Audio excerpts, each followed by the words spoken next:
Et l'enfant? Tu n'as jamais pensé à ne pas le garder? Ça m'a jamais effleuré. C'est contre ma conviction.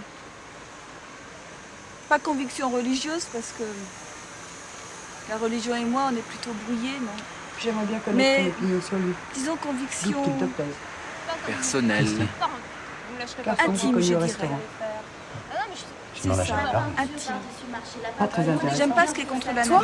Un bon garçon. Et puis, Non, si quelqu'un n'est pas cynique, c'est bien parmi nous. J'avais au moins un enfant du... Non, un enfant et des photos. On va sur la plage. Une amie. Si t'avais promis à Marco, je te promets. Si on avait dîné. Amitié, c'est sérieux. Non. Je dois bien te dire que je l'ai oublié.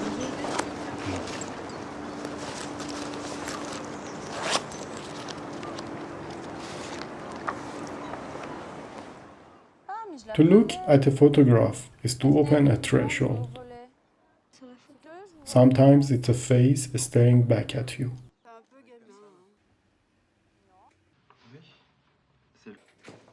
Sometimes it's a world you are about to enter. To observe and feel. To shed some light on.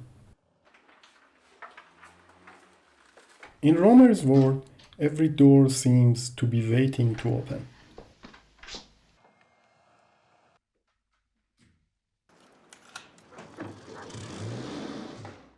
The stairs are there to be climbed, to see what lies above. And every door that opens, I guess, must eventually close.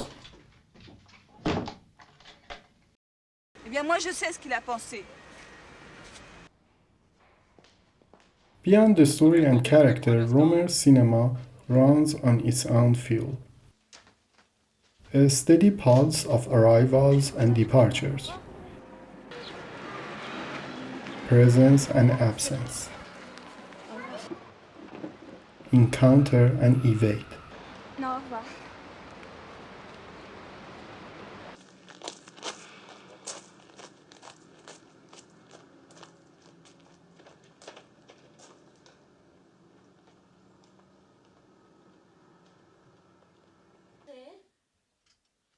The recurring entrance and exit from the mise-en-scene is the foundation of how characters behave in Rohmer's world. This back and forth is the nature of a Rohmerian dramatic situation, perhaps a reflection of something larger, birth and death, life itself. We enter and exit endlessly, into and out of everything, everywhere.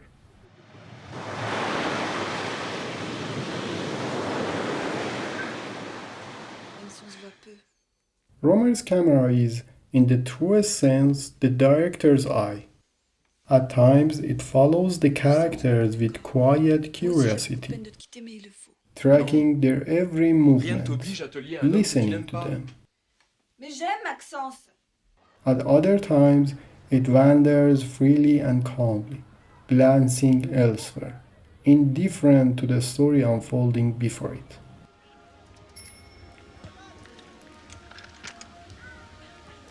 The director, through his eye-leveled camera, sits at the point of convergence, where characters meet, share a moment, claim each other's space and yield it back.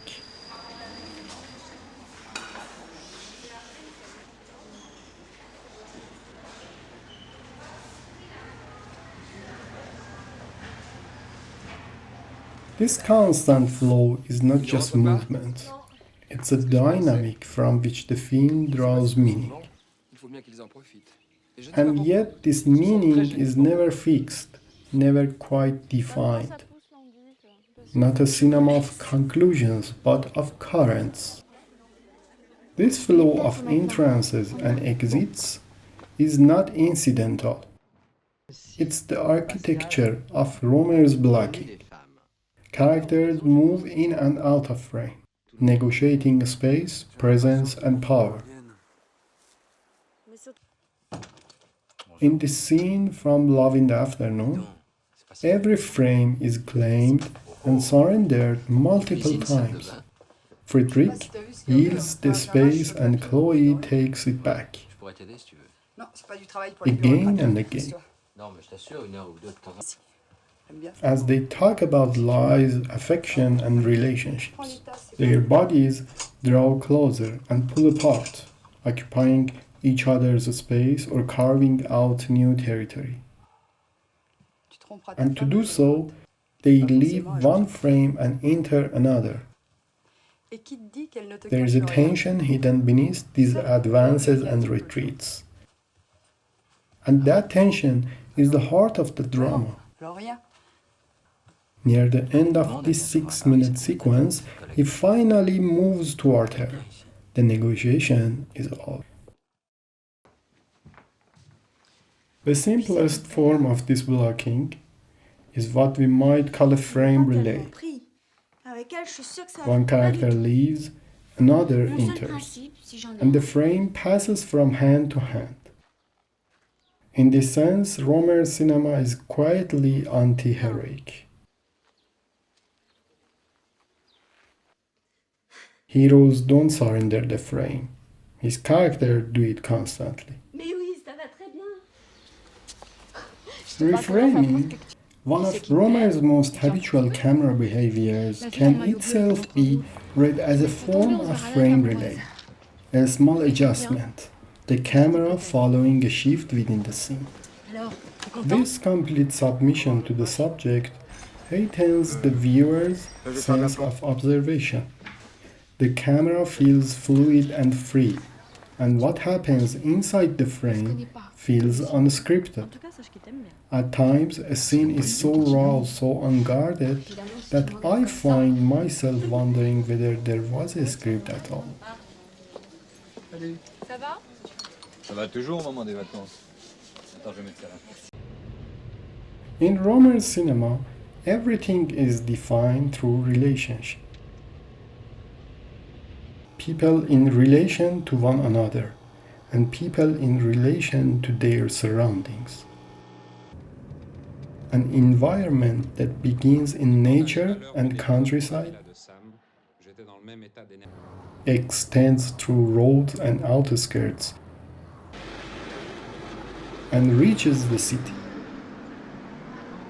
Each setting lending its own texture and color to human relationships. The everyday exchanges between people. Rohmer has his own language for them. The two shots. Most of his moving shots are two shots in public spaces. Streets, beaches, parks, or open nature.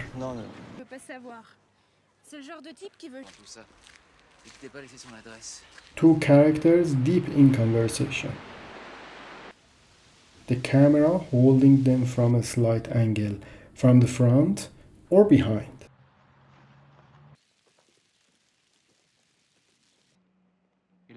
He gives as much weight to the listener inside the frame as to the one speaking.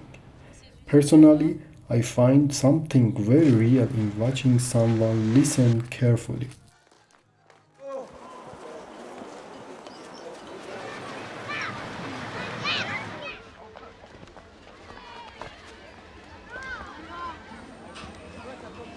Across 50 years of filmmaking, certain words keep returning. Rohmer builds different sentences from the same vocabulary.